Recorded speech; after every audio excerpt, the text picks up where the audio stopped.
Welcome to Squad Pod episode 2. I am Quentin Boss Grande Fisher, and my other host is. And Paul, what's going on, man? All right, so last week the first episode was split into two parts because we got long-winded in talking about our past and everything about just everything, but that's cool. This week we're going to be focused more on stuff that happened last week or this week. Maybe once we get consistent, we go twice a week and then pump these out for you because this is kind of fun, man. So with that intro said, first off, I would like to say, rest in peace to Black Panther, Chadwick Boseman. He was a really, he did a lot of movies in the 4 years, but he was prominent, Black heroes, and we don't have that a lot. Yeah. And then I know there's a lot of going on for him being Black Panther, but Thurgood Marshall, Jackie Robinson, James Brown, all of those were the real life Black icons that we could see. You can see Thurgood Marshall and all the work he did. Jackie Robinson Day in baseball, even though there's not a lot of there wasn't a lot of Black baseball athletes or baseball players in that time frame, but now there's more, but it's still few and far between. And then James Brown, as controversial as he still was one of the most innovators of his genre. Bear in mind that crazy ass interview he had where he was whatever, but James Brown was a good, even I don't know if you've seen the documentary, I think it's Mr. Dynamite, where it talks about how he started, and I think him and Little Richard were back and forth, and he started out as he got his start because he started lightening his skin to appeal to the masses. But yeah, him and Little Richard were like the godfathers of modern rock and roll, which kind of got swept under the rug. But what's your thoughts on the passing of Chadwick Boseman and cancer and how working through the pain? What's up with that? How do you feel? It is amazing to see how much he was able to do, knowing he had this diagnosis and still going through treatment, right? So he was still trying to fight it while he was going through this. And we know the toll that it takes on people's body, and not only just their body, their mental, their physical fitness and health, but their mental health, right?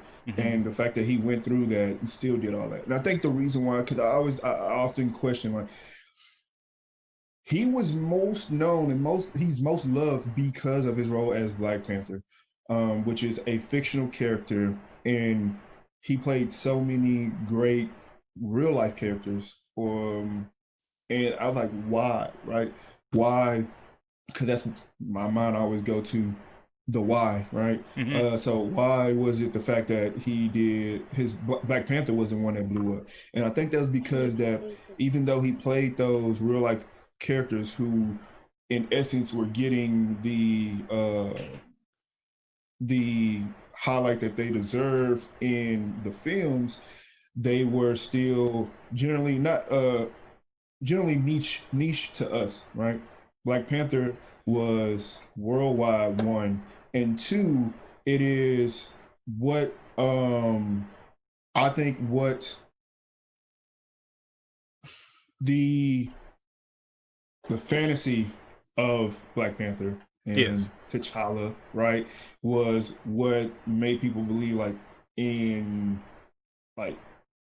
seeing it as big as it was. It was well, you can take it for whatever you want to take it as, but this is it being realized on screen, and you get to see it in all its glory. Everybody, generally, everybody in this movie was of African descent, and it still told a complex story. I think people don't realize the complexity of the story of Black Panther, the movie, of the two different worlds between him and Killmonger. Right. They see it for the action, but they don't see kind of how that actually plays out in real life between, but I think what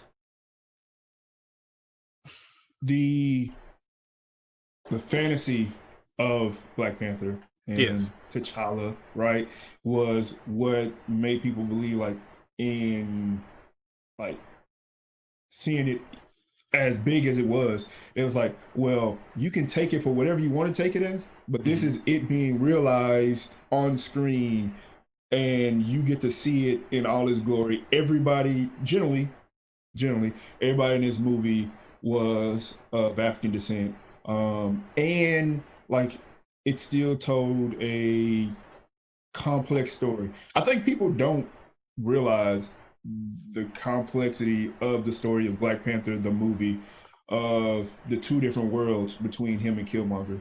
Right. They see it for the action, but they don't see kind of how that actually plays out in real life between African Americans and Africans who come to America, and the conflict that kind of happens between them and or us. You know what I mean? Right. What happened? Why you look like that?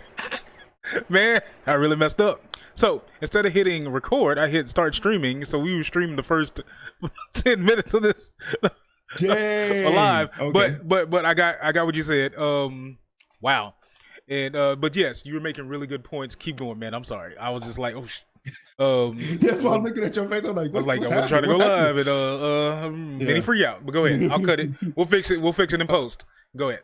He's gonna fix it in post. But yeah, no, and I think that's a big deal, because now you have more people who may go back and see all the other stuff that he did that was really big and like meant a lot to Black people generally, right? Right. But as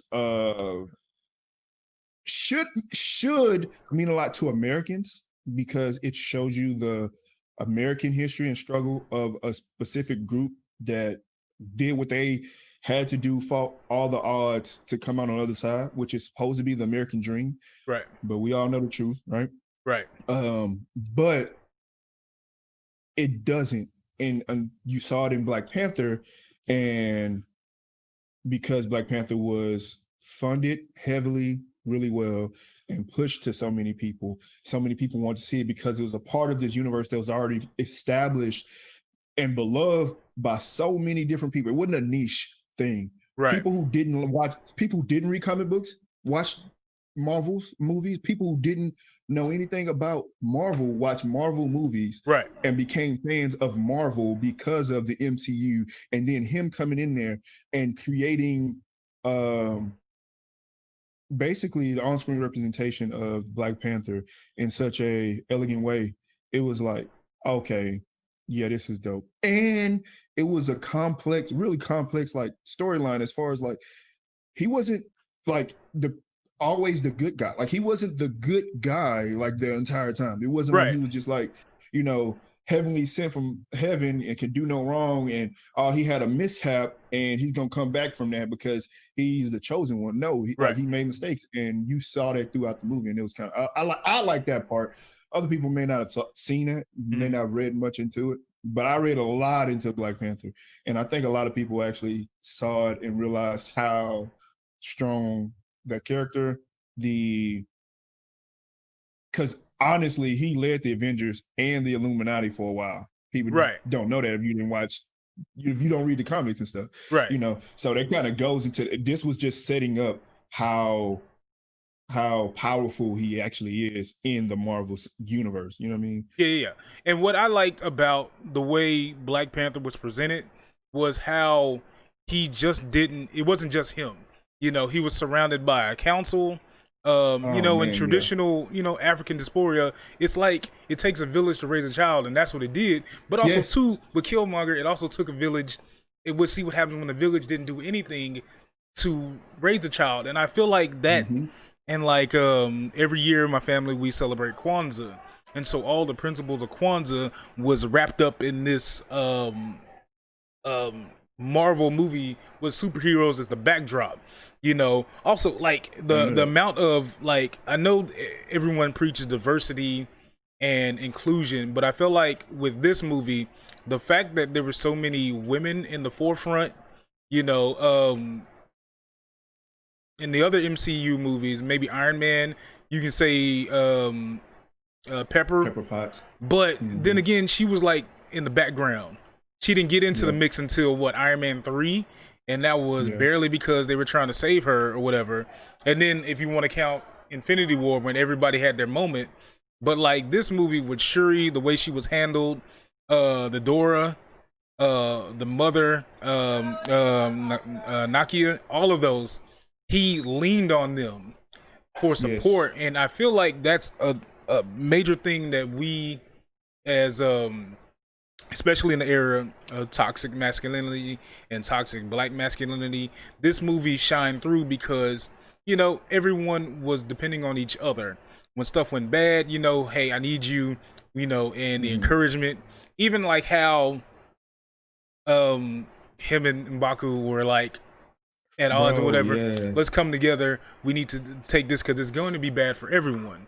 Um, prior I like to the go ahead. relationship between him and Mbaku a lot. I Right, really liked the relationship because it was more of even though we were rivals and we didn't get along or we didn't see eye to eye on certain things, like it wasn't like I hated you because I hate you. I did not like the philosophy that you had behind ruling and the way you rule hmm, based off of the way you thought about it. And that doesn't mean I don't like you. That means that I don't necessarily want to participate in the way you have it rolled out, right? right, I will support you as far as the overall kingdom, right? right, Because I want my kingdom to flourish. But like, if it's like anything extra on the side of that, then I'm gonna let you work that out because I don't see the philosophy that you doing. I don't see the philosophy of the way that you pushing your your like not beliefs but like the way you feel like your agenda should be played out hmm, as the correct way. I'm gonna let you do that unless it's something that causes like if it's some shit that I need to take care of so that everybody can succeed. right, I'm gonna let you do that, let it play out, and then we can go from there. You know what I'm saying? And then every time I get my chance, I'm gonna try to be that person to be the alternative. As you saw when it came time to for the trials, I'm gonna be that alternative. You know what I'm saying? And I'm gonna put my ideas out there, and if people agree, and he had his sect, he had his group, he had his clan, and he had his tribe that was with him, and they did a lot of the stuff based off of the old ways, and they didn't lean so much into technology right, as everyone else did, which I think that's like it was so much in here. Like I can read a lot into this movie in a lot of different ways. You get what right, I'm saying? But I think that's like because really big because I think we need those dualities or we need the separation ideas because some people may not believe like this is the right way. And that's cool. And what right, people often don't remember is that for every time we had a massive like social movement, rather it be for poor people or for liberation of slaves or black people hmm, or the rights of black people to vote and be considered real life people, not this 3/5. this yeah, you know what I'm saying? Yeah, like so it was always two different like not two, but majorly they always try to break it up into two different groups. And it was way more than that, but they try to break it up into two groups. One is a rising tide lifts all boats, or better yet, cast your bucket or cast your bucket where you lay or something like that. hmm, Basically, take what you have. Don't look for them to end segregation or anything like that, and force them to include us by working hard, building something so undeniably powerful that they have to work with us because we have the best product. We have, you know what I'm saying? Which was one thought. The other thought process was, no, we're going to end segregation and they're going to include us because it's what America promised in the beginning with the forefathers, right? right. So 40 acres it's and a always mule, been and everyone, life, liberty, and the pursuit of happiness. But that exactly. didn't. But if it doesn't apply to everyone, then it's like, what are we doing? And Hmm. yes. Go ahead. What's your point? I didn't mean to talk over you, man. But no, yeah, you're good because that was it. Right, really, I saw that and I was like, there's always a need to have those two ideas because it's not that one is 100% right and 100% wrong. It's that they see things differently, and the combination of the two often is the greater solution than isolating one by itself. Because I'm gonna get into that later. Well, way later, probably another episode. But my positives and negatives on how we came out of civil rights era and stuff like that, and kind of what happened. But yeah, talk about that shit later. Okay, so like prior to Black Panther, had you watched or 42? I watched. Shoot. I started to watch Marshall, but I did not finish. I don't think. Same here. Have you watched 21 Bridges though? That's amazing. I don't know. I don't think so. I don't think I saw that. I don't think really I saw good. That. It's but I know for sure I watched the full 42. But yeah, I need to go back and watch. It delves into like police corruption and the things that they want to do once they're found out, because they were like moving drugs and stuff, and he was the investigator. And man, the Netflix movie 21 Bridges. Is that on Netflix? No, it came out in the theater. Are you looking for it? Yes, right now. Okay, take a minute. But while you look for that, my question was going to be, prior to this, what other black movies, black superhero movies have you watched? Did you watch Meteor Man? Who? Meteor Man with Robert Townsend? Hey, yes. And so all that prior to that, that was what, 90s? No, 80? Yeah, no, that was 90s. Early 90s. And then we had Spawn. 90s. You know, Spawn, yes. What made me mad about Spawn, as a fan of Spawn and Todd McFarlane's work, is that they didn't take that man's vision for what it was. You know, first off, Martin Sheen did not even look close to who Spawn's boss was. You know, Al Simmons prior to it was an assassin. His boss was black. His wife was black. His best friend was black. So in the movie, they whitewashed it, which for me took away from that man's vision. You know, because it would have been a really black movie. You know, with a black superhero. Backstory of Spawn. You know, he was an assassin. He was sent on a failed mission, or a mission to get it killed. Right. Yeah. So he dies. Spends some time in hell, makes a pact with Melbogia, the king of his circle of hell.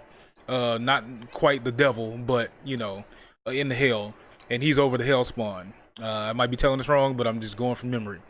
So he makes a pact to go back to fight for him, just so he can see Wanda. So he doesn't know how much time has gone, but by the time when he comes back, his best friend has got with his wife, and they have a kid. What I like about Spawn, and most even like Meteor Man, there's always the council of who I can speak to. In the comic books, Spawn would talk to his grandmother. She was blind, and you know, he would just go talk to her. She didn't know. I mean, you know, she just talked to him. You know, but also too, the fact that he came back to look, man, I just want to see my wife. You know, I'm going to make this deal with you. I'm going to do what I need to do and get out, and then we'll be back together. Even though comic book series still ongoing, but he still hasn't accomplished that yet. One of the other things that happened recently, like maybe 2 years ago, he went to hell to get Wanda back, and I was like, Jesus, he fought the devil to get his wife back, and for me, that's amazing. That was a cool plot point. Another cool plot point was when he took on the KKK and ended up using his magic to turn the KKK members black. And they kind of like, what? I never heard of this, bro. It was like, I think it was like Spawn 32 early, you know. But it was really, I had never seen that before, especially in the 90s. Like, what would you do with your superpowers? Meteor Man, it was about, I don't want to say it was like inner city, but it was a black neighborhood. So you know, black neighborhood doesn't. Chicago? I think so. It doesn't necessarily in Chicago. I think they had the Golden Lords, which was supposed to be the Vice Lords, and then they had like another group. Yeah, and like how he was just a teacher, just trying to be a regular person, and you know, he got these powers. He didn't know what to do with them, but he did, and he also leaned on the people in his neighborhood, you know, the elders, and that's a whole other thing. You know, Spawn leaned on his grandmother. Black Panther leaned on the Council of Elders, And Yes. I feel like in stuff that that has people of color, we lean more on the traditional ways of, this is my counsel who's older, respect their thoughts, but I might have my own. But even when they have did something wrong, they call them out. Yeah. T'Challa did that. Why'd you leave that boy there? Spawn does it. And then even though Meteor Man, when he was in his movie, he talked about that to them because he wanted a better and hopeful things. And what I also like is like it wasn't like black tragedy. He was somebody was gunned down or something like that, or he had to run in with the cops, blah blah blah. That's what was good about it, because in my lifetime I haven't seen any other black superheroes, unless you want to count Blank Man, which was a parody of superhero movies. It was Damon Wayans and David Allen Green, I believe. It was another movie in the 90s. It was crazy. But yeah, we don't have any, even though they're there, like there's enough black actors to do a Jon Stewart Green Lantern, Yes. And that's what I kind of meant by when I was saying like niche audiences with like 42 and Marshall and shit like that, because they targeted to like black folk, right? Like and that's kind of what I meant by like every time it's like Meteor Man, I don't think that was targeted to everybody. I think it was targeted to black folk, right? But Black Panther was not targeted to just black folk. It was targeted to everybody. You know what I'm saying? My bad. Yeah. No. I get that too, because even when he was announced to show up in Civil War, I was like, all right, I got to see it. I didn't care. I mean, because I already knew they weren't going to be comic book appropriate with Civil War, but seeing him the first time show up and do what he did was amazing. Yeah. And then just all his other work, and like outside of that, his charitable contributions and like just going seeing the kids, knowing he had this disease. That's crazy. And like I know people were saying he was strong about it and everything, but I feel like yes, but also too, I feel like the whole work through the pain sometimes is detrimental to people's well-being. And I don't know if that's a Western thing or just a world thing, but like it's like he didn't really get his flowers too when he was here. Oh, did you finally see the Five Bloods? I have not watched it yet. Still, I need to. Actually, I'm gonna watch that today because my homie coming over. Good. You as a military person, I think it's really good though. Especially like how he's presented. But I'm gonna like not a spoiler, but I like how they did the flashbacks where they didn't de-age the people. Because the way they were doing it, they were telling a story, and you can see them, they grown men going back in time, like it's the 60s. Well, it was the 60s, but they're still the same age, and it doesn't take away, be like, oh, who is this, and what are they doing? It's all about the flashback, and the whole arc of things, like how they get there, and what they're gonna do, and the come down of it, amazing. Sad. Okay. Really tragic, realistic as far as like, black male relations go. And once you watch it, we'll talk about it next episode. All right, bet. So that's my homework. Right, that's your homework. Also too, I don't know why, but like after this young man passing, these Funko Pops are going like ridiculous. What do you mean? So that's my oh yeah, my T'Challa. Yeah, dope. Yes, sir. What? You know me, I collect. I'm a collector. Yes, bro. I'm a stickers collector, bro. I do stickers. Yeah, man. But like seeing them go for $300 and they were originally $9, man. Come on now. That man meant more to y'all than that. That's what I mean, bro. Yeah, man. It's like as soon as somebody passes, they did that with Game of Thrones. Even though it's a fictional character, wait, you seen Game of Thrones, right?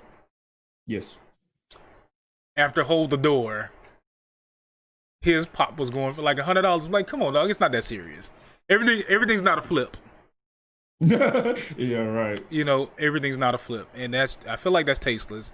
But let's stay here with black heroes, and we're gonna talk about John Boyega recently spoke his truth about what happened with him in Star Wars, the new trilogy. Um, and he has a point. He was saying how his character in the first one was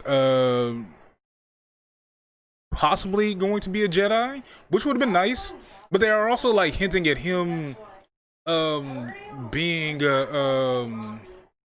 like a love interest to Daisy Ridley's character, Ray, or like in that whole, yes, all of that together, because I feel like after, let me repurpose myself. I feel like with the various directors on here, they messed up the flow of the like how the trilogy they wanted. You know, he picked up the lightsaber. Wait, you've seen all three, right? I don't want to. He picks up the lightsaber. He's a okay. So let's go back. New trilogy starts. It's the Kylo Ren, the grandson. No, he's the son of Han Solo and Leia. So after the first trilogy, you know, Han Solo's together and Princess Leia, they have a kid. It's Kylo Ren. So something happens in between then and now, and he steps to the dark side. So now he's okay. That's when the female come in. The female who Ray. Yes. Okay. I don't know their names. Right. I just know. Okay. Yeah. All right. Yeah. But yes. So her story is mostly like Luke's. You know, kind of like the she doesn't know who her parents are. The way they wrap it up is kind of dumb. She doesn't know who her parents are. She's force sensitive, and then she finds Luke. The whole thing is finding Luke, and then finding where whatever. That's neither here nor there. So, John Boyega's character Finn is a former stormtrooper, who, like at the beginning of the first movie, they like raid this him and his crew and Kylo Ren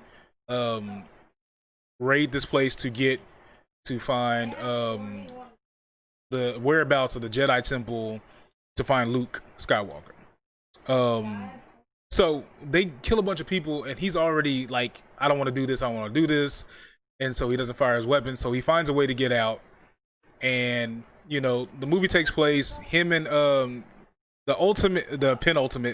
climax of the movie is him, Kylo Ren, and Rey are fighting in the woods. She picks up the lightsaber and they're fighting. You know, everyone's pretty sloppy. He picks it up and fights for a little bit. But that part made it look like he was going to be bigger than what he was. You know. Then same thing with all the other side characters who aren't named Kylo Ren and Rey.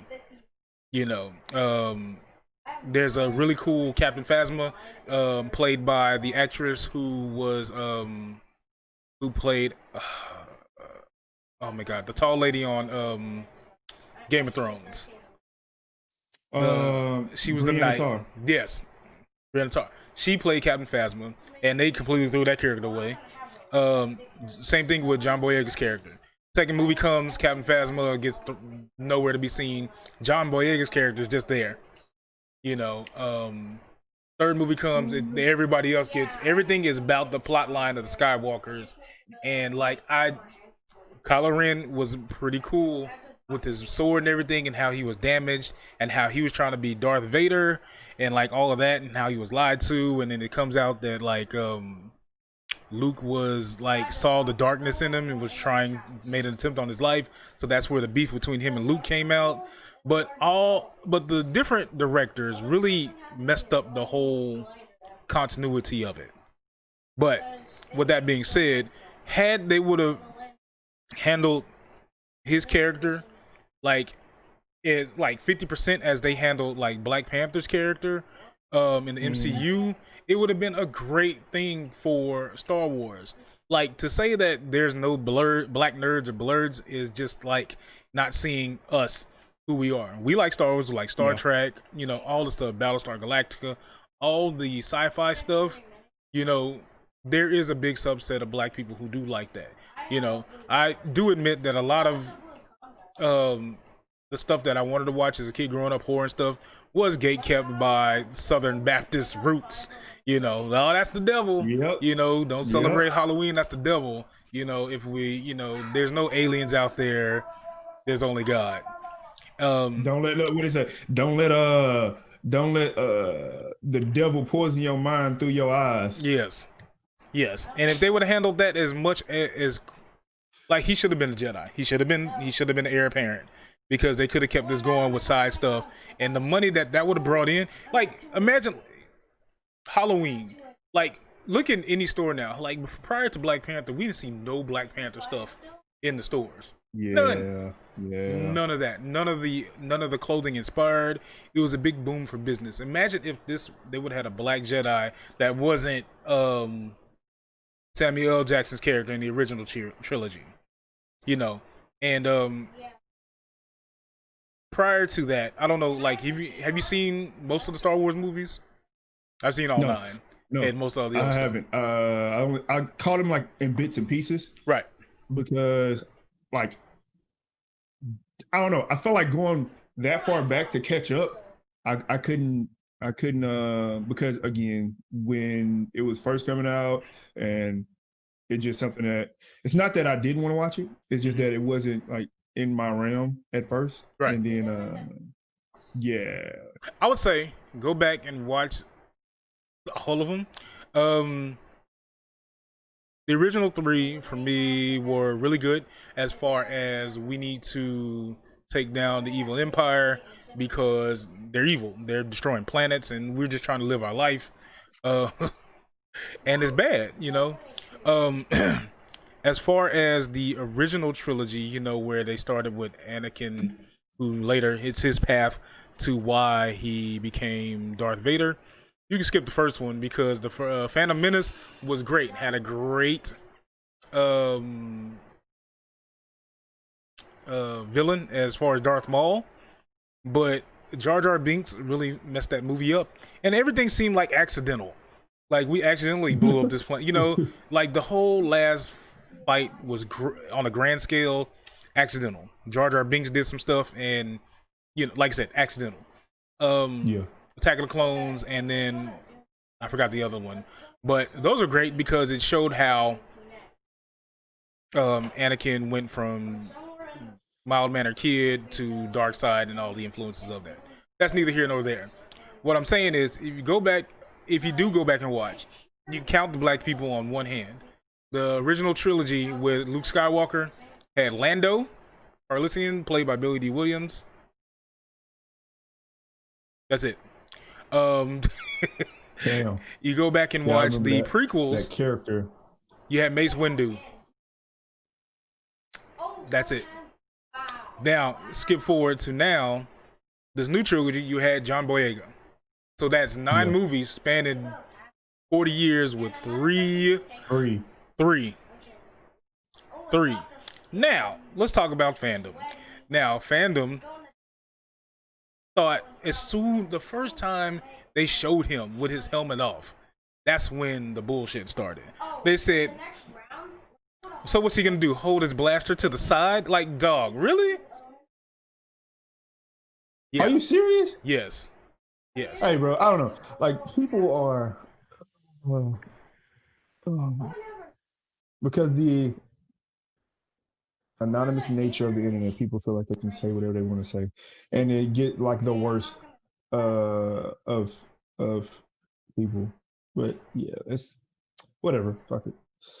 Simple people. But also too, there was another character, because he was speaking on the other character, Kelly Marie Tran, who in the middle movie of the newest trilogy, she was like, I'm gonna get this wrong, but I'll correct it later. She was part of a group who was freed, and they made it seem like she was gonna be part of the Rebel Alliance. Everything was about the Rebel Alliance. But this is when, like you said before, the anonymous nature of the internet let people let their bigotry flags fly. with the especially how it was centered around Princess Leia, well now General Leia, and like all the diverse cast of the universe coming together to take down the New Republic, because they were bad. Everybody's affected, not just the non-white, not just the white people in Star Wars. Everybody's affected, you know, which also is crazy because, well, before I make this point, Kelly Marie Tran's character could have been fleshed out really well, just like as everybody joining the cause and getting their redemption, and they just got pushed to the background. Interesting. In the third movie, like the last movie, she had maybe like 4 scenes. Like for the side mission they took in the middle movie to what she was like, why'd you waste your time? Oh, never mind. I'm sorry. In the last movie there was another one. There was Jana, a young black lady who seemed to be his love interest, John Boyega's. But still, that took backseat to making Kylo Ren good again, because he was bad, he was good. You know, he was bad, he turned good, slightly good, and then they let him have his redemption arc, which sucks. Yeah, But what I don't understand about fandom and diversity in sci-fi horror. Let me keep it in sci-fi. So, Anthony, all these worlds that y'all create, all these alien creatures you create, I'm sticking plainly to Star Wars fandom. I might get into Lord of the Rings and all these other ones, but Star Wars in particular, all these alien races you have, and black people, people of color, you can tell me that they can't be represented too in big, you know? I think when you said that, it brought me to, because I've been watching The Legend of Korra again because it's on Netflix, Right? And how they don't have specific like black people, but they have a darker skinned people, right? Like Aang in the Avatar, the first, I guess, First series, right? White airbenders generally white, right? Yeah. They're air nomads, whatever case may be. Could be very pale, like Asian people, right? But still, right, fair skin. And then Core is from the Southern Water Tribe, I think, or Northern Water Tribe, one of them. Yeah. But mostly all the people from water tribes are like brown, indigenous type people, right? And the way they intermingle that, and a lot of the freaking earthbenders are kind of like a darker too. But in saying that, like, you have a show that is made up of multiple different type of people. Their bending comes a lot from not from where they're raised, but they like have their own areas. It's like a country that has, or the world that has multiple different areas, right? And because you have all these different areas, you have the capability of not focusing on skin, but making sure it never was mentioned once about like race as far as like skin color or something like that. But it definitely is shown throughout the movie. And it's not a big deal as like it's not thrown in your face. It's just part of the story. Right. And I think that from what you were just saying, that makes perfect sense. You have all these different worlds. You have all these different places, more than just Earth itself, right? You have all these different places. Somewhere in there, it would be nothing to have a race or a group of people or a tribe or whatever the case may be of dark-skinned people. It could be indigenous people from Australia, it can be dark people from Brazil, or something like Latin America, where you have dark and light, and then mixtures and shades and stuff like that. Right. And that'd be like amazing, like, because you wouldn't have to address race, but you still have representation. Right. But it's like they didn't choose to go that way. I don't know. Yeah, because the way it's presented, like, it's really, really hard to representate, have people have like people of color representation in movies. Representate. I guess it's representate. What am I saying? I got you. I understand. That's gonna be the name of it. Representate. Yeah, that's it right there. That's the title. But yeah, they make it really hard. Like, oh my god, how are we supposed to do this? But like, everyone's been in this whole realm of sci-fi since the beginning. It's not hard to do. Look at Star Trek. Star Trek does it easily. Yes. Like major characters. It's not tropey either. And I hate exactly. Like, man, I'm trying to. The 7 people who watch is gonna eat me up. But like between Star Trek Next Generation and DS9, those are amazing because like LeVar Burton played Geordi LaForge on Star Trek Next Generation. He was the engineering, and as a kid, I was like, oh my god, engineering, what's that? And then like all the other black kids I knew, they were like, what's an engineer? And that led us to like get into more computer stuff and everything like that. Even Whoopi Goldberg's character, I wouldn't say she was tropey, but that was part of her character, as she was the bartender, but she also gave the sage advice to who? Captain Picard, the white captain of this ship. He like leaned on her and she leaned on him, and that was amazing. But everybody came together because that was it. That was the point of the go forth, boldly go where no man has gone before.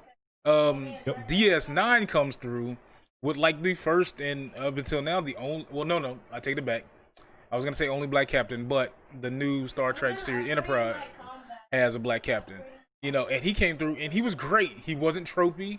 He wasn't angry black man. He wasn't like from some shattered background. He was just a great person who utilized his counsel to make things better. But the way that they make how hard it is, like it shouldn't be this hard to include the people, but also to like include the people, but also write for the people. Like have people who are from that background, hire black writers or black women writers to write for a black woman. It's not hard. Don't make her sound all sassy. Don't make her anything other than what black women truly are, because they put black women in a box. Hardcore. And I think so. I traditionally don't say you need someone of that race to write the race.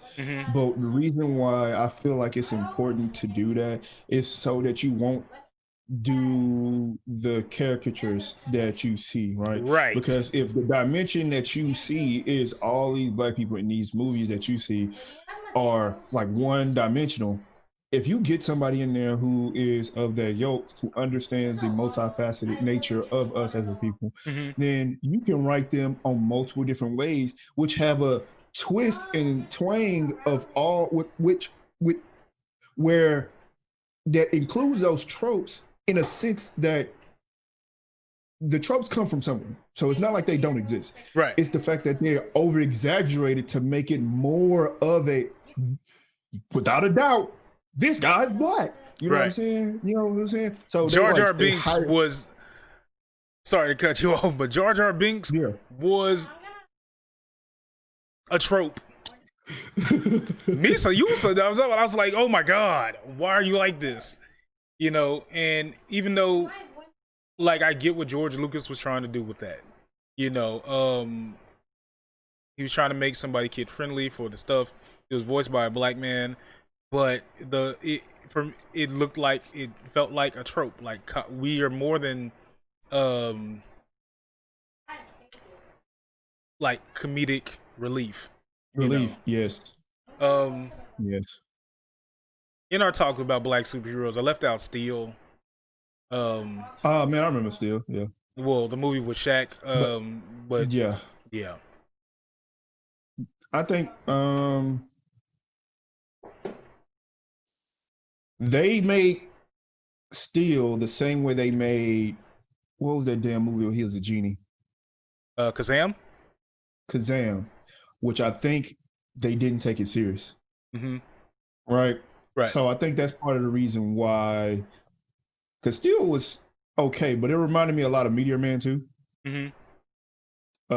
So it was kind of like But less recycling the messagey. same, yeah, the same thing with Right. just different power. Right. Which I think another reason why Black Panther was so well received, because it wasn't like a recycled one, it wasn't a recycled story Right. as far as in the MCU, and Right. two, it was taken seriously. It Right. wasn't taken as, here, I'm gonna give you this. No, Right. it was taken very seriously, Right. and I like that a lot. Yeah, and I do hear you when you say that Steel was kind of recycled, but it was recycled with the worst parts. You know, like Meteor Man was like, Yeah. I'm gonna take care of my neighborhood. I was gonna bring the gangs together, because if the gangs are together, you know, they're not going to fight each other. He got the gangs to fight for a common cause. Shaq, first of all, can't fucking act. Sorry, he can't. You know, and then like they try to put all this basketball tropes in with him, and then his rapping ability. You know, even though Shaq is somehow a platinum artist, maybe it's the ghostwriter, maybe it's the delivery. Yeah, platinum. Yes, but Shaq can't act, like, bar none. But yeah, they recycled the worst parts of it. They're like, you know, we're gonna take that and we're gonna make the worst part of it. You know, because in the end of the day, like, it was about protecting his neighborhood and meeting. I'm a teacher. First off, that, you know, it's commendable. But like, I don't even remember what they had Steel as, because if I believe in the comic books, he's like an engineer or something like that. But they just made it just stupid. I remember there was a scene in Steel where he's like shooting free throws. Nobody give a fuck about your free throws, Shaq. You know, like save the city or save whatever you're gonna do, man. Don't do that. Plus, the costume was bad. Yeah, it was. Before we get off of black superheroes and black representation, I think that killed me in Black Lightning. The costumes to me were not in the beginning, the first series, up to par. And I like who they got to play Black Lightning. Have you watched it yet? I was getting right to it. You're in my head. This show is black as bleep. Yeah, but so in a sense, I like that. It is. What I don't like is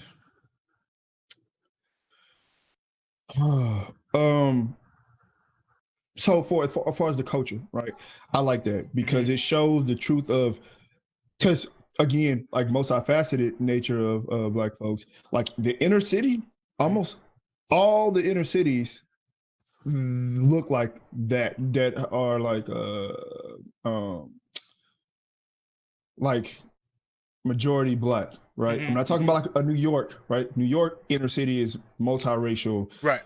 Cuban, I mean like Hispanics, you know, you have African American blacks, you have Latin American blacks, you have all that, right? So, but I'm talking about like a Chicago or something like that, where you actually have like, and that school remind me of one of those schools, one of those prep schools that they have set up in black communities in the inner city that like really prep you and train you for college and getting you ready to like get out of this system that they're trying to create. Right, something better, not a yeah. Right. So I like that a lot, and I like how the gang influence is still there, the street influence is still there, right? And you have to make that decision. You have to like fight those urges to be or do the things that they do because that's what you're around, right? I like that a lot.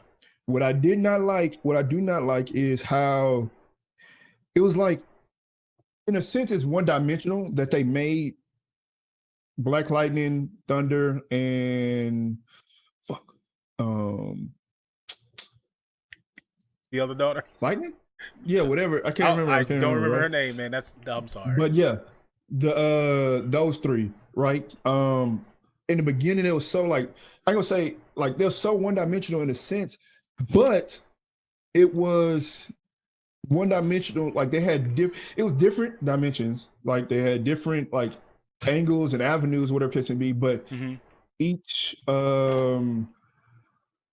episodes seemed like they either got stuck into a trope or they was out of the trope trying to push something else, right? Yeah. The one I like, the characters, I like the daughters more than I like Black Lightning. Right.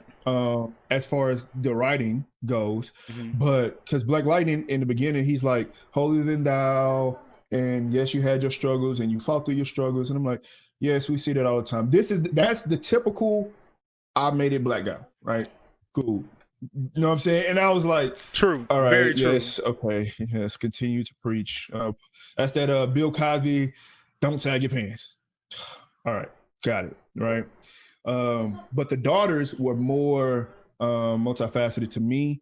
The youngest one who became, I think, Lightning in Thunder. Yeah, I think it's Lightning.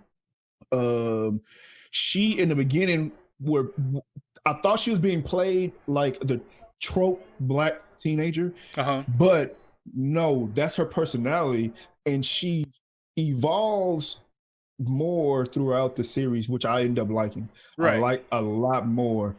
And it seems like Black Lightning takes a lot longer to evolve.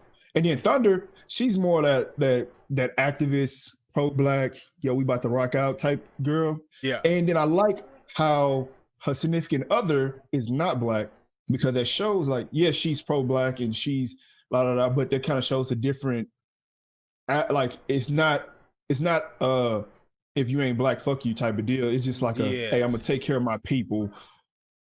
And taking care of my people don't mean I don't care about nobody else. Right. But I'm gonna take care of my people and make sure everything is fair and right. You know what I mean? But you're right. On the name, it's Black Lightning, Thunder, and Lightning as the youngest daughter. But yeah, man, it's like also too to have a prominent LGBT superhero and not be tropey either, because she kicks ass, and she also like as far as like the heavy lifting, like I think it was season 2 maybe, like when she was freeing everybody, she does a lot of heavy lifting, and like for one, we don't have a lot of black women superheroes, yeah, right, and she did a lot of heavy lifting.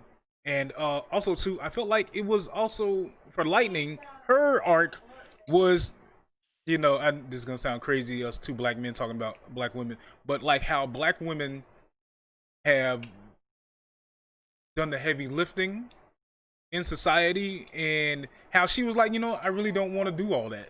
I got powers, cool, but I'm not trying to do that. I'm trying to go to prom. I'm trying to get graduate. I'm not trying to do none of this. Until like the moment where it came to where she actually had to. But even still, then like it's. I like how the balance is there, and like for real though, like black women are superheroes because they do a lot of heavy lifting, but give them some powers and they still want to take care of everything, even when the boyfriend was. Like, dog, is he gonna have dreads or are you gonna have waves this time? Like, what the hell, dog? Even then, she was still reluctant on. Look, I felt like it was a realistic relationship because black women do give us a bunch of shots to get our shit together, and and now I got superpowers, I can save you, and still you couldn't save them from themselves. But Black Lightning is one of the better representation, even though it's CW writing. Yes.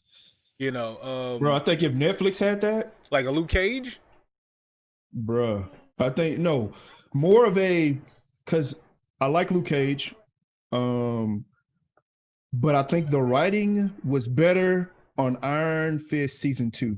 Iron Fist season 1 was hot garbage, right? Yeah. Like okay. Before I want to make this quick point. What kung fu was he doing? What fighting style? Because it was trash. That's it. Go ahead, man. I'm sorry. I think Luke Cage season 1 had the best writing for Luke Cage, and Iron Fist season 2 had the best writing for Iron Fist. And I think Iron Fist season 2,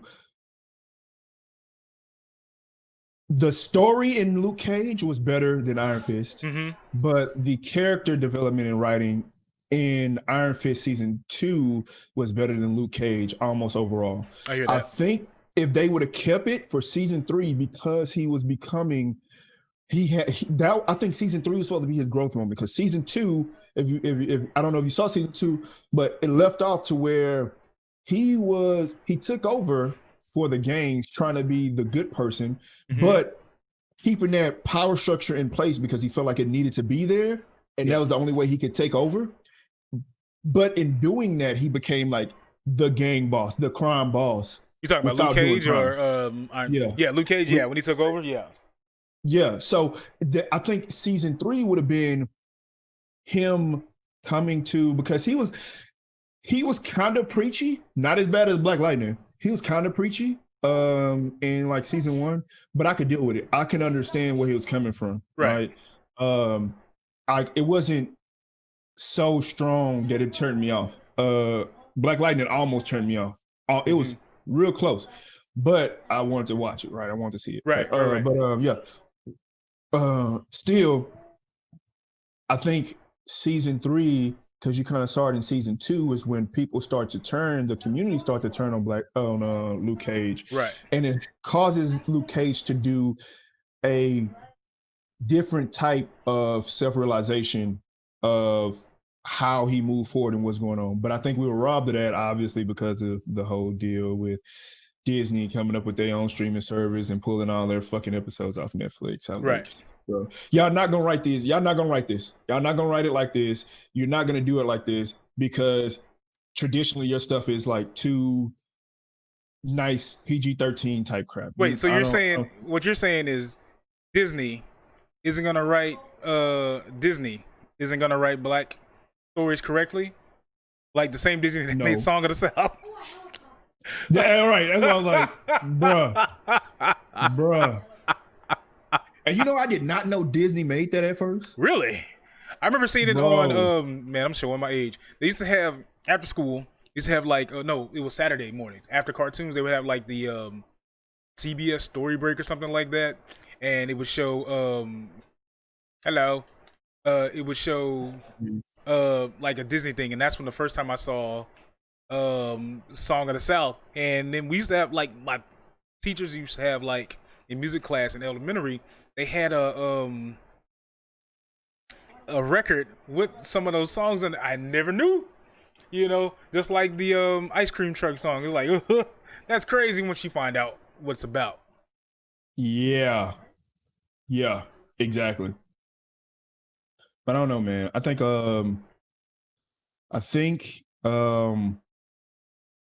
again, there have been plenty of ways to make I think they've been more reluctant because they feel like it doesn't sell, or it doesn't like I can't do this because it's not the popular thing to do, or it's not the most economically feasible thing to do.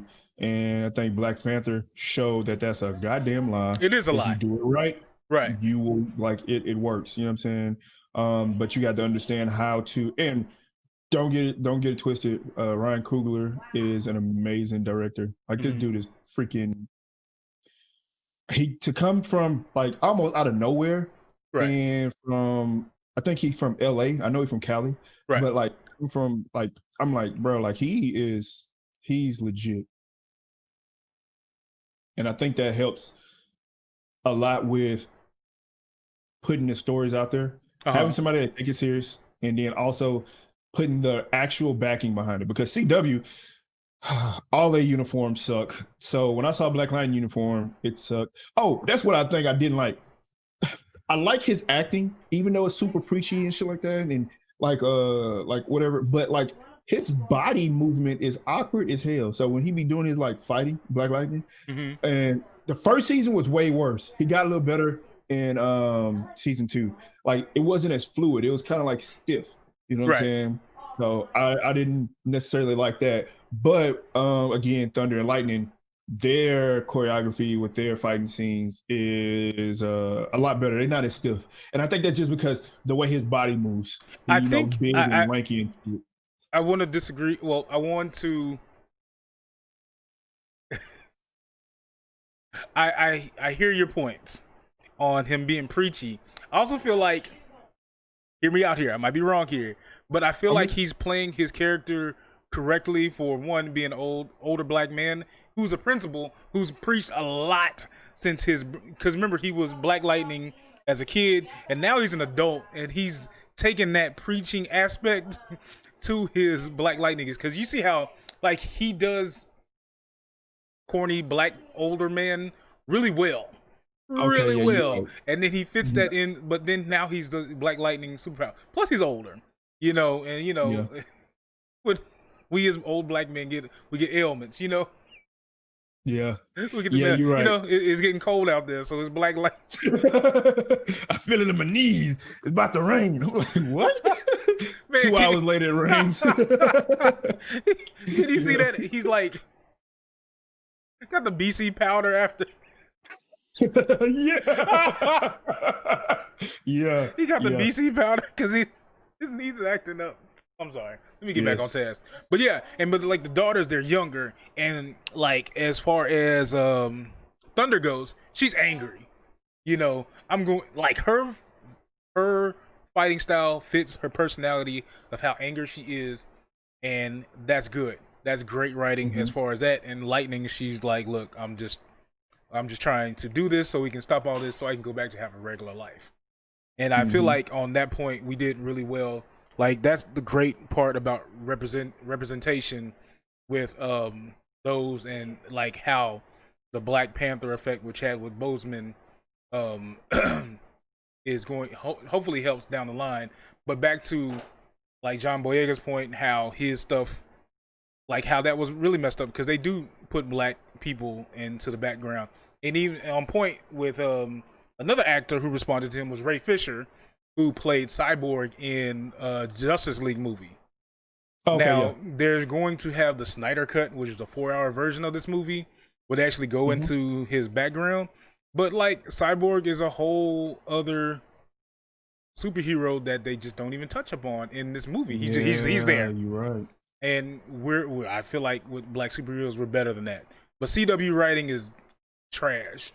You know, what they want to do is get older actors to over sexualize the youth, put in some snappy stuff that's current, but I feel like Black Lightning does current stuff way better than the other shows do when it's less hokey, if you want to say that. I think Arrow, like the first few seasons of Arrow, were really good. Really, really, really good. I think they started really Arrow. I got to finish Arrow. It's a lot. I did too. That's why I say the early seasons. Okay. Because now I haven't been catching up as much. And I know I was in one season. I was like, but I think the earlier seasons were really good. It was almost Batman-esque, like how it was written and how he was played out, which I liked a lot. And I think they wrote like if you can look into it, they wrote Black Lightning in a different aspects pretty good. It's just, I don't know, it was something about like how, I don't know, it's the CW effect. That's what I think it is. It's the CW effect that didn't make it as strong as it could have been. Right. And I feel like with Black Lightning and like Black Panther, not Steel, because once again, fuck Shaq. And like even Meteor Man, they all come from a really real place of blackness. You know, Black Panther, like how much do we want the colonizers in? You know, how are they going to mess with what we got? Meteor Man, if he would have let the government in or whatever, this might be reading in too much. What are they going to do to this neighborhood? You know, once they find out I'm here and I got superpowers and the Vice Lords and all that intervention. Black Lightning, how now in these later seasons, how they're experimenting on black teenagers and stuff, like the Tuskegee experiments and everything, and how generally black people have historically been guinea pigs for the medical industry, even though like stuff is still based on like white male, like stuff that happens to white men. Everything's based on that. That's it. Like they don't take account for anybody else, which is, I feel like when you put superheroes in that context, is great. What I also don't like is keep politics out of these areas. All the areas me and you visit, you know, sports, video games, comic books, sci-fi. How are you going to keep politics out of this when this stuff is political? You know, like Yeah. one of the biggest games, Halo. That's political. Pick a side. You I, know. I tell everybody, because everybody in the military, well, not everybody, some people in the military would say I don't pay attention to politics since I'm not too political or because I'm like, I understand and I respect that, I get that, I get the mindset behind it, but I'm like, literally everything that we deal with, everything that we see, everything that we operate under is political.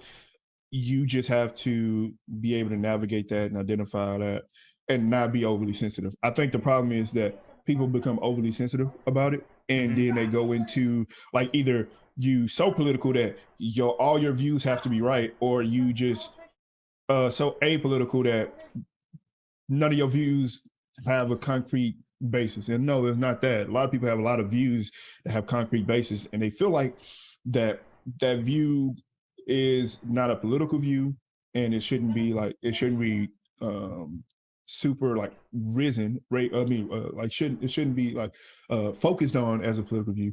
But I'm like, in a sense, everything is political. You have to look at it with the fact that you can have views, and like me on birth control, right? You can have the view of not birth control, what the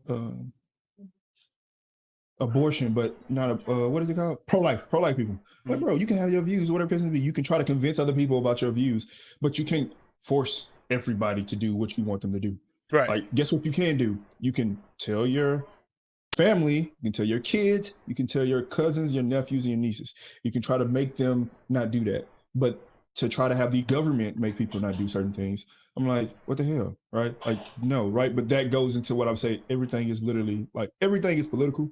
It's just that don't be as sensitive with what the hell is going on. And they sort of same thing to go with these shows because they won't. Oh, don't be too political. No, everything is political. The reason why some of this shit happens is because of politics. What do you mean?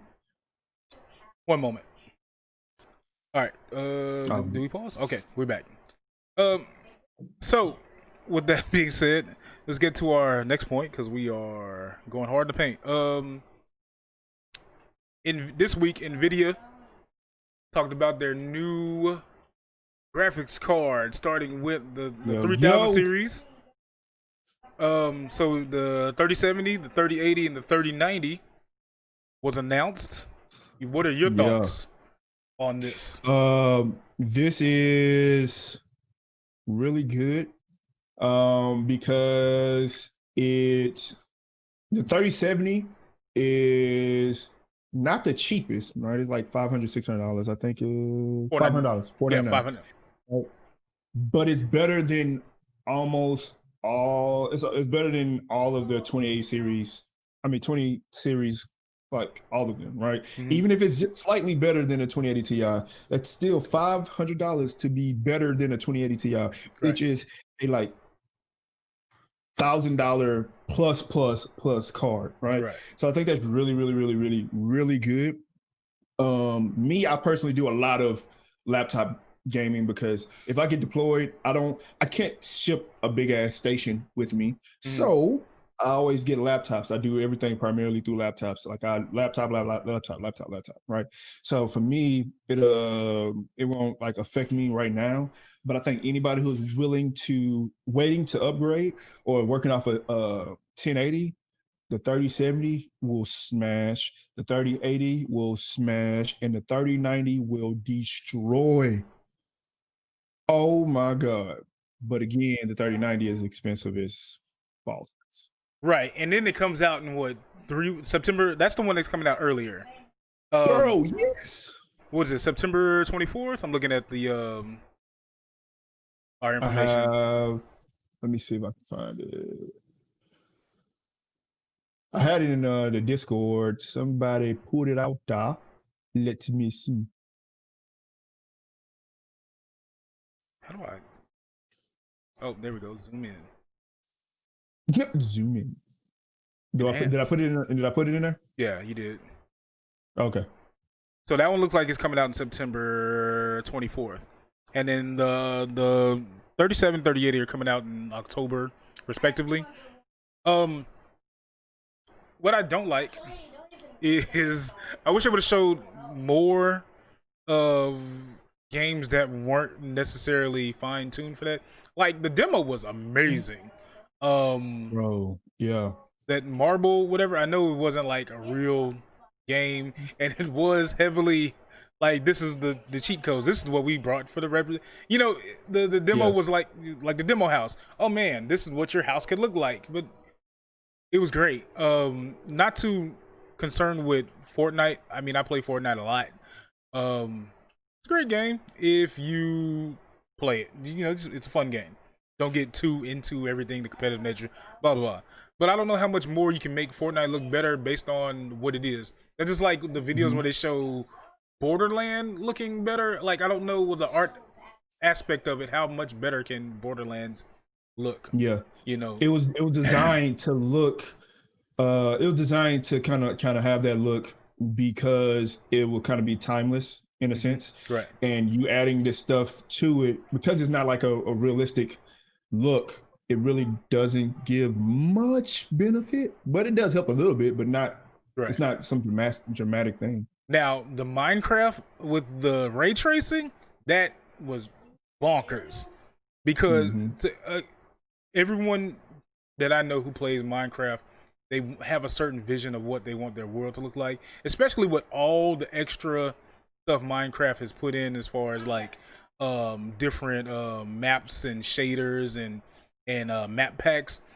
To put something there so you can have a different vision of your world is really cool. Yeah, the RTX on and the ray tracing, that looks phenomenal. Now, my other concern is, now they said the 3090 can push to 8K gaming. Great. But what okay. One, right now, when it releases in September, what are 8K TVs cost? I mean, 8K monitors costing? What are the cords costing? You know, what's going to be the like what's the power going to need? You're going to need all 450 watts to push this? Yeah, right. You know, and then will all this be available? Like when will you be able to get the benefit of it out the box? You know. So, and that's the same thing I think with the whole 8K thing and all that kind of stuff like that. Is how I felt like with ray tracing. Hell, we barely have 4K games. One, games that can play at 4K, and then two, even with the graphics cards that say they 4K, like I have a 2080 Max Q, 2080 Super Max Q, that can be that's turbo boosted up to I think 120 watts, right? Which is like normally not heard of in a laptop. But even then, I try to play Apex at 4K, and I'm like, unless I have absolutely nothing open, it is very hard, right? Right. And the thing with what I was saying about, I used to tell my homeboys all the time, you getting this 20 series graphics card versus like the 16 series, something, whatever case may be at the time. And this is when it first came out. And I was like, nothing uses ray tracing. The 20 series been out for a while now, and barely nothing still uses ray tracing. Almost no games still use ray tracing. So I'm like, you're paying a lot more, and they making you buy these 20 series because they're not giving you like the 16 alternative to the 2080. They're not giving you the 28 like the 1680 or 1690 or something like that. They're not giving you that. So they're making you, if you want to go up this high, you got to get it to 20 series. But it's really, you're not getting a benefit from using ray tracing and this stuff because almost no games use it. And then if you do use ray tracing, you drop down to 30 FPS, and you definitely can't do 4K. Can't even do 1440. So I'm like, the same thing with this 8K, I think is going to happen with the same thing that happened with ray tracing is going to happen with 8K. It's just something that it can do. It's powerful. It's theoretical. It's proven that it can do it. But is in the 30 series lifetime, will you be able to really 8K using 8K? Right. Probably not. You know what I'm saying? Probably not. So like, what I'm gonna do now, I get what you're saying too. Like, what games? Like the environment for the games that are utilizing 8K gaming, or 4K gaming, like to look good, like or ray. I'm sorry, not that's not what you were saying. Ray tracing. Like I'm looking at Twitch and like Fortnite's still the top game. Fall Guys and Minecraft, Among Us. Yeah. You know, the only other games are Call of Duty, Apex. You know, that are graphically intensive that you can use. Maybe you can say Escape from Tarkov or whatever that name of the game is. But Oh still, yeah. like Call of Duty ray tracing, I haven't seen it been done. Same thing with like Apex. Like none of the big stuff uses that, and like how much more, like Because of the performance hit. right, You can't play a competitive game with ray tracing right now. It's just not gonna. Is no. right. Like is it going? What is going to be the long term issue with like your like bottlenecking and like what what are we getting at? You know, 8K at what? 8K at 30 frames per second, or are we getting 8K at 60 frames constantly, no drops? Is that going to be that Yeah. out the gate? I don't know. You know, then it's like what mobile is going to be great for it. What monitor is going to be great for it. On paper, this shit looks amazing. Great. Like if you know, drop to 1500 and have you a monster rig, you know, but once you get everything else for it. But Mm-hmm. it's like when 4K TVs were adopted. You know, Yep. where's the 4K content at? You know, certain Mm-hmm. games, and then like certain games, you know, is where's it at? But on paper though, it's great. It's a good as far as keeping it in NVIDIA's house. It's a better price for like the upgrade, the next generation. Mm-hmm. And yeah, you know, first generation of new stuff kind of slags, but this looks like it's going to be greater than 1,000 and way better than you know. Looks like it's more efficient than Yeah. the 2000 series. Yeah, Mm-hmm. I think the fact that this can run 8K is good in the fact that that means that it should blaze through 4K.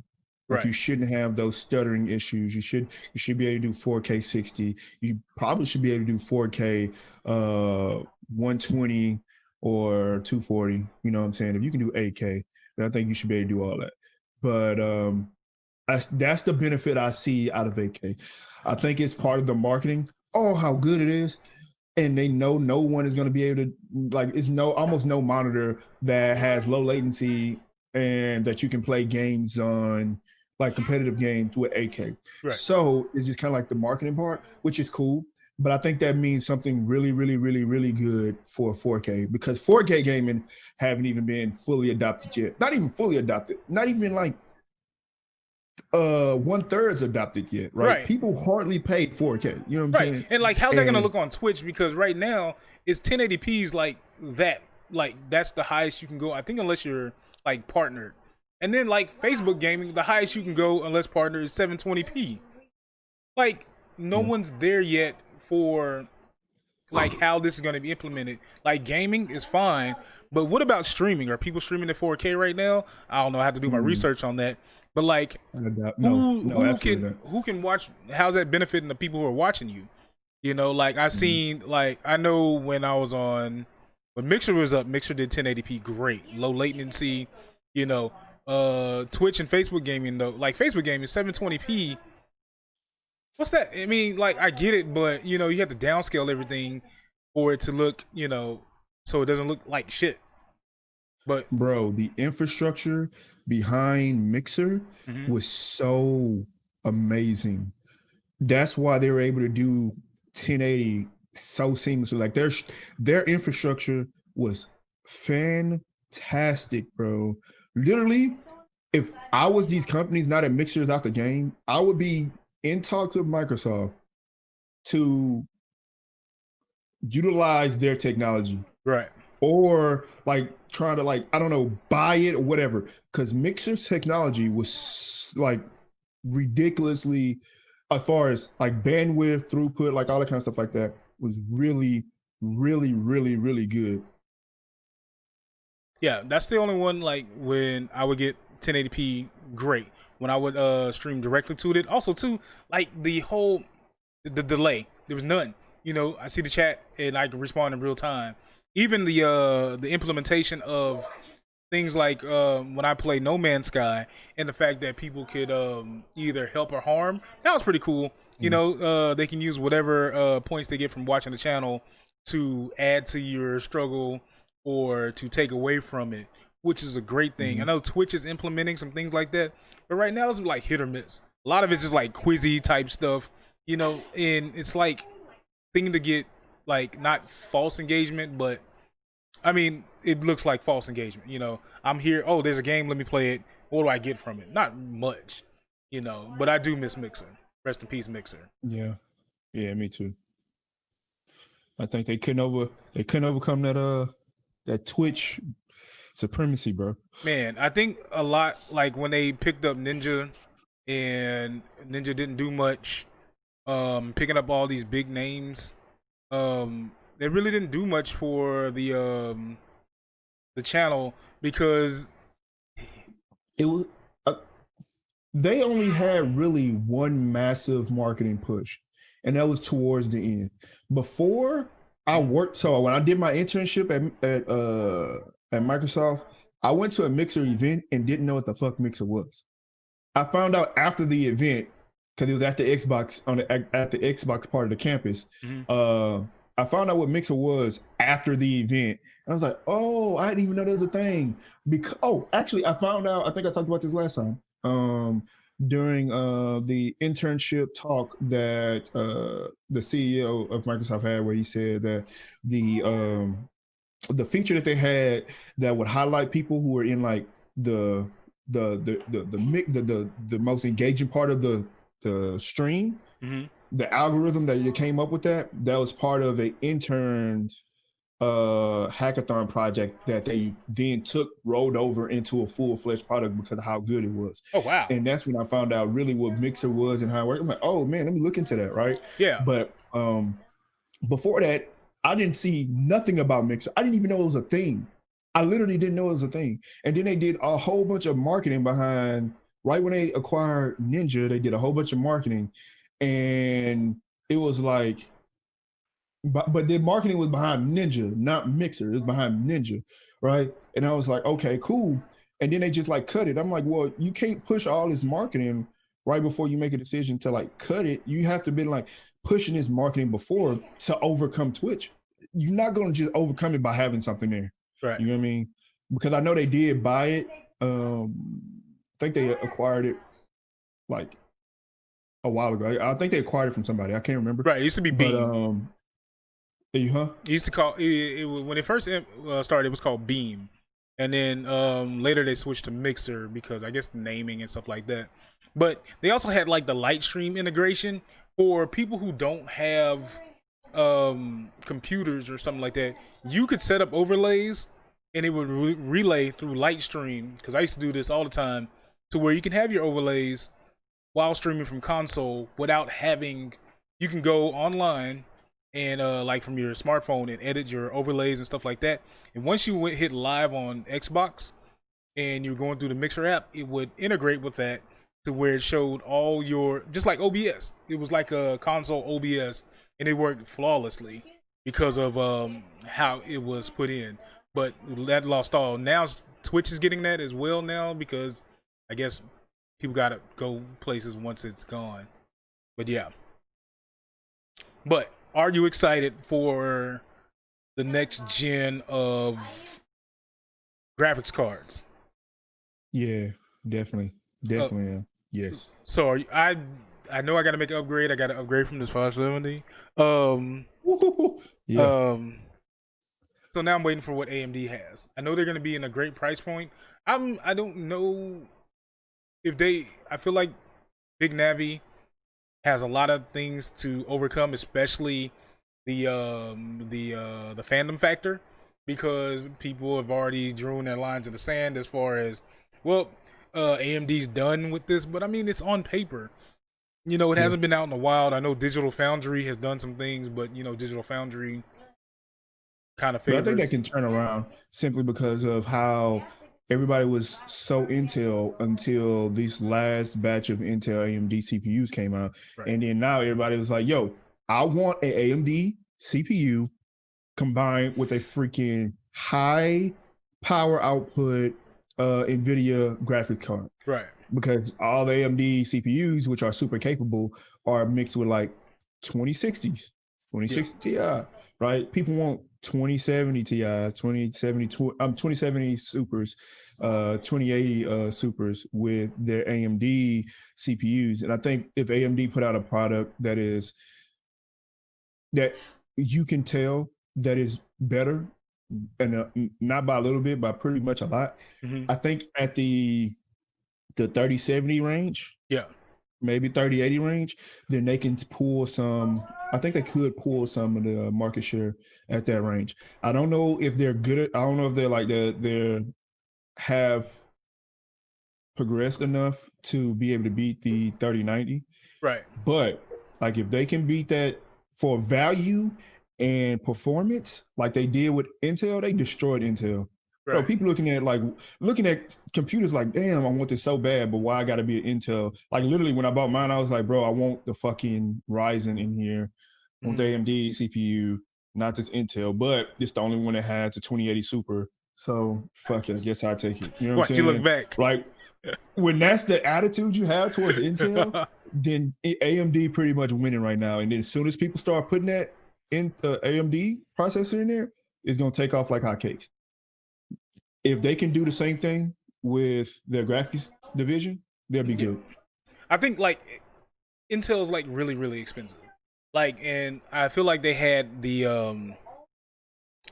PC Master Race highest like the hierarchy tribunal's voice for that. You know, the people who scream the loudest about what's good or what's not good, and then that gets down to everyone else who doesn't know much about stuff. You know, then everybody wanted that. Then once people started, like, the Intel is expensive, man. Like, for what the potential is, it's really expensive. And then, like, when I was building, I had always been an AMD kid because me and my brother used to build back in the day. And I was like, AMD is great, you know, but Intel had the market share. They had the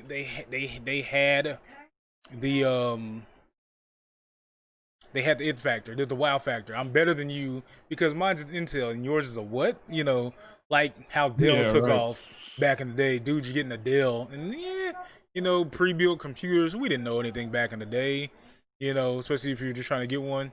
But yeah, I'm excited. I want to see what the 6000 series is going to look like for AMD before I make any other decisions, because I do plan on upgrading the rig next year.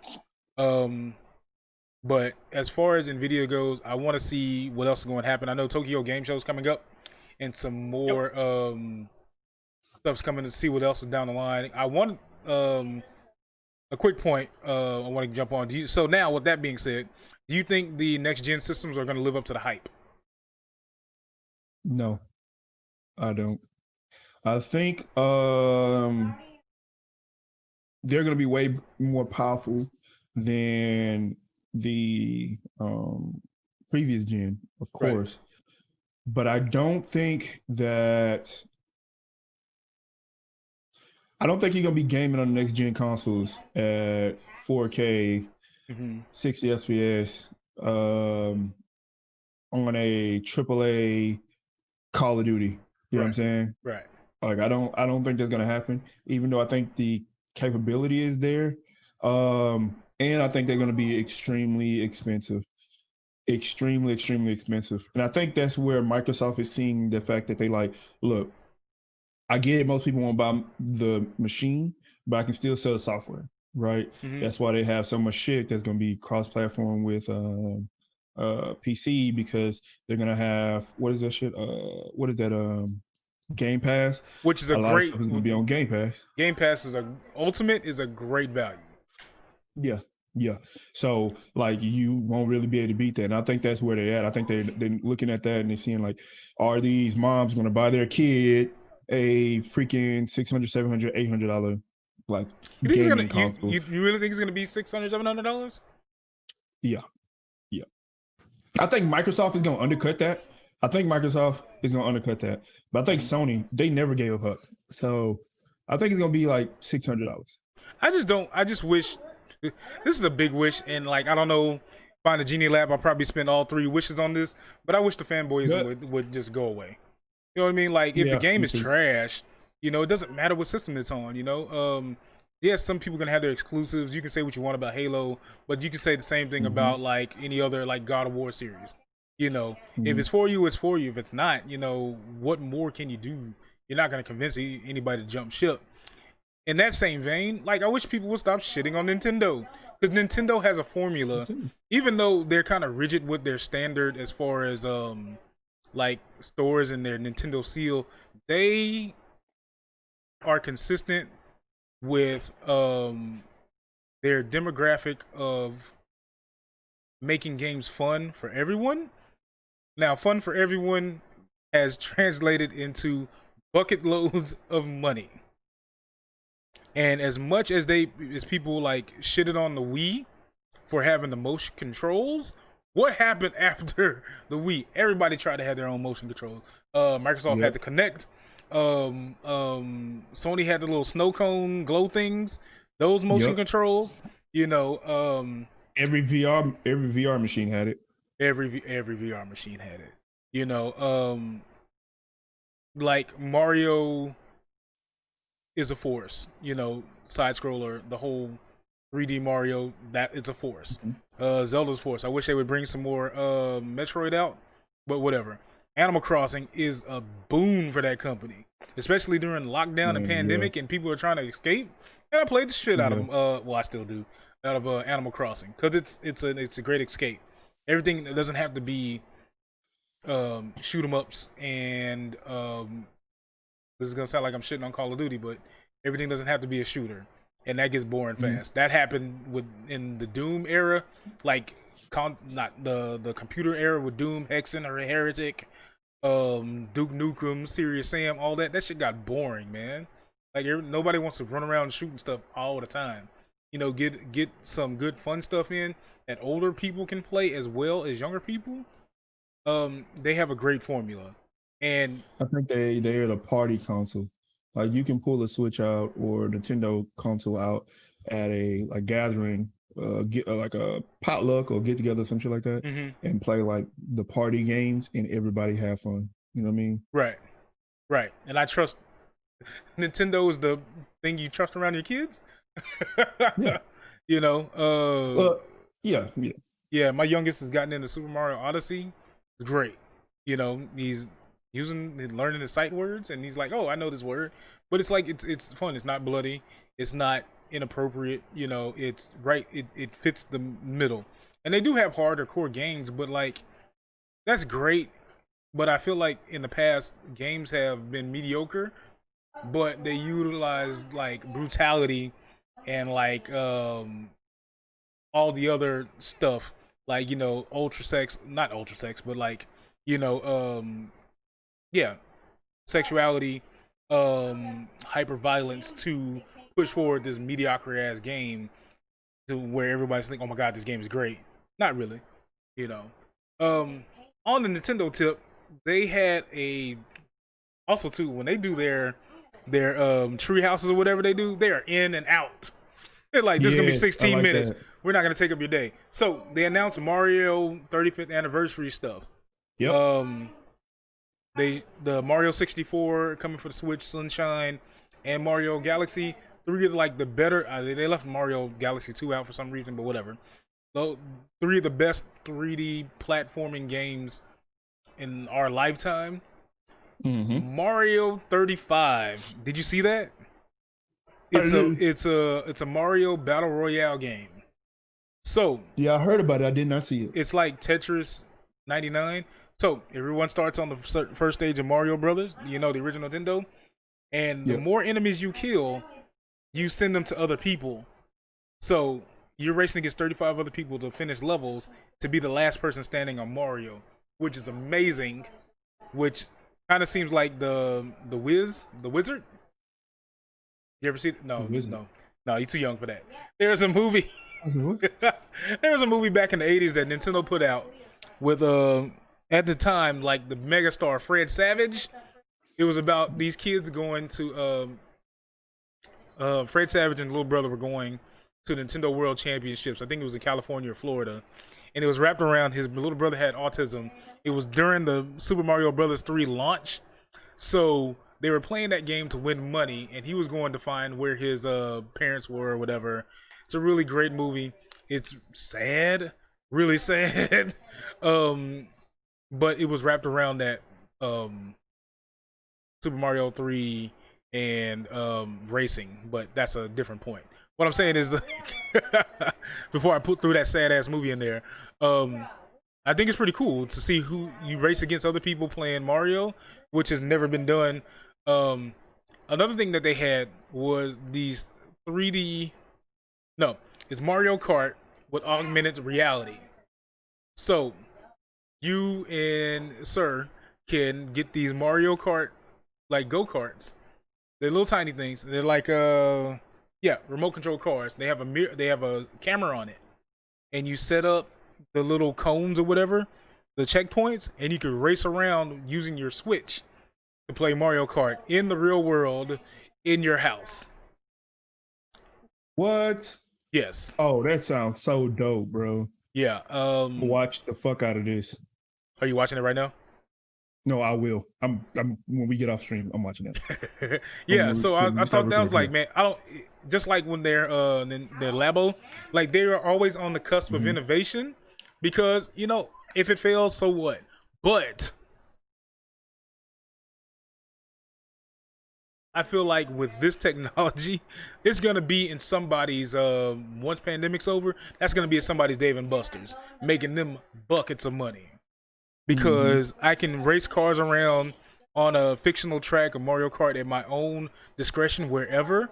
I've never seen that done with augmented reality. Just like Pokemon Go. And I think that's why. Yeah. I think that's what. Man, I know, right, bro? I ain't gonna lie. I was addicted to Pokemon Go for probably about a year. Yeah. Maybe probably about a year.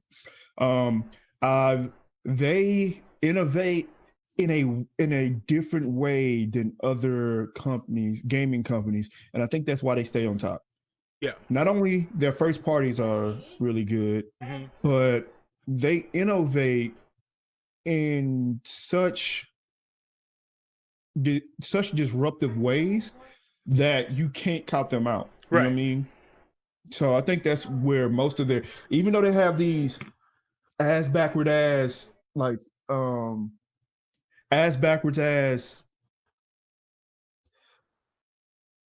implementations, like how the Switch doesn't have native Bluetooth. You know what I'm saying?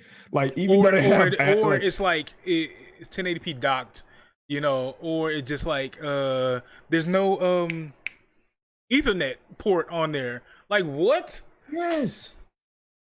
Who don't? I get it. It's not on the console, but on the docking station, that just makes sense. Like, yeah. So they have these. I'm looking for something. I can't find it. They have these. My bad. They have these like innovative areas to where they just like they're like really good, but then they'll have like shit that they just refuse to implement, like the USB-C. Technology. They don't implement the actual USB-C spec in technology. Right. They do their own little thing that could like blow up your system if you. I'm like, bro, why? Right. Why? Why? Like they want it to be their own proprietary thing in a good way, but then again, it's like on one side it looks like they're being greedy, but on the other side, that's how they make all their money. Like Nintendo 64. Go ahead.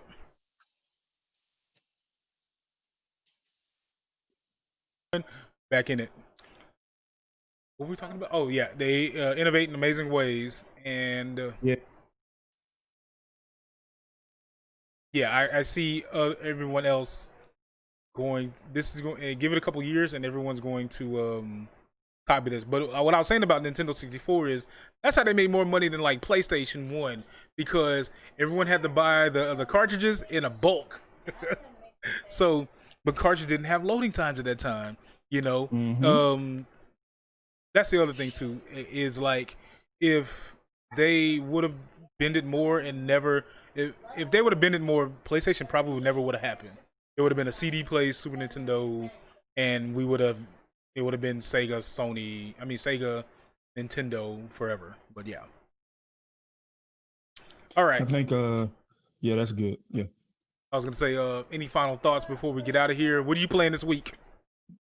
Marvel Avengers. I'm in there like swimwear, baby. I'm playing at Marvel Avengers. I'm thinking about to get that Tony Hawk because Yes, I I need miss to me get some that. Tony Hawk.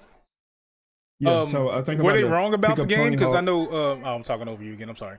Were they No, what's wrong your about Marvel Avengers? Because they were saying the game was gonna be trash. bro? No, so far I've only played probably about an hour of the game, and Mhm. it's good. But I'm playing the storyline, right? But Yeah. it's good. Like I like it. Everything has a reason. Like I like the way the story is written very well. Like the way they teach you the mechanics. You know, you always have to go through the tutorial portion, Hmm. right? Hmm. The way they teach you the mechanics is like she is. Uh, I don't know if it's spoiler, but I'm just gonna kind of give you a little bit. Do It's it. not really spoilery, but it's spoilery, whatever. She's at like a carnival, right? And she's have the ability to use different people, like fake weapons, because you know the carnival often have like a fake blaster that's Right. really like a water thing that you have to hit the hole with. You know what I'm saying?